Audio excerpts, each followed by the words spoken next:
Hey guys, welcome back. We got a customer of ours who had a little mishap last weekend with a truck on the road, and ended up breaking one of the struts in the vehicle. So we put the strut in it, new link. Luckily, the damage was actually very minor, considering the potential it had for disaster. So we got ourselves a new strut in there, a new link, and road tested it. Everything's fine, except we noticed the check engine light is on in the vehicle. So I called her and informed her, just to check to see if she knows it's on or realizes there's a problem. It also has a rejected sticker on the windshield here from 2015, and the last good sticker was 15, I should say.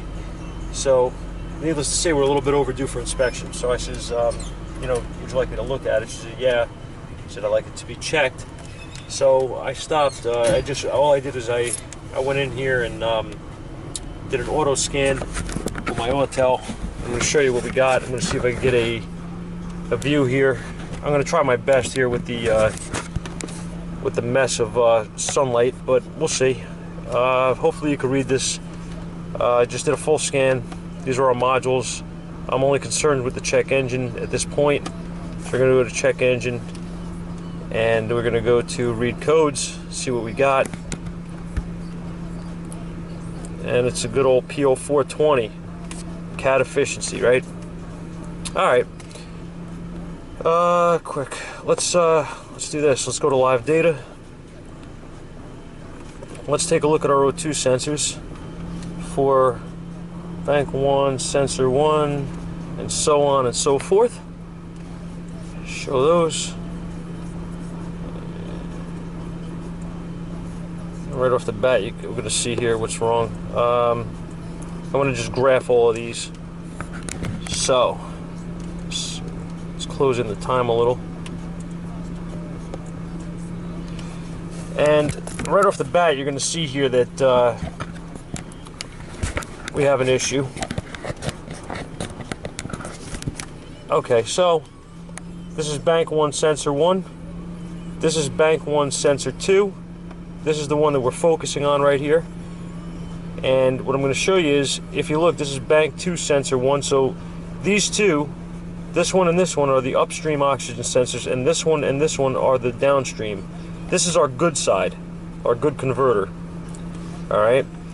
If you look at our bad converter, and it is a bad converter, you're seeing that it's doing absolutely nothing. This O2 sensor should not be switching like this, okay? We should not be seeing that activity. We should be seeing a steady voltage level here. And as you can see, if you're watching, you could actually watch the number data as well. You'll see this is steady, and this is switching as the front one, okay? Pretty much the same as the front one. So we have a bad converter. That's a pretty easy diagnosis. What I'm going to do is I'm going to call her up, and I'm going to see whether or not she wants to go ahead and fix this. Now, what took the converter out? I know you guys are asking. I don't know. We have only worked on this truck a few times. She bought this truck used about a year ago, I guess. We only did very little to it. Fixed a window, motor in one door, and put a strut in it today. And I think we fixed a speed sensor on this once before, or a wheel sensor, something like that. So we didn't do a whole lot to this vehicle. So right now we have a bad converter. So what took it out? Your guess is as good as mine. Was it misfiring at some point? Was who the hell knows? I don't really care at this point. The truck is not misfiring. It's not using oil. I don't see anything wrong with the vehicle. We did go over it earlier just to to make sure the truck is okay, it's safe to drive and all that. And she was concerned after the accident. Everything looks okay, so we're gonna go ahead and explain to her that she needs a converter. And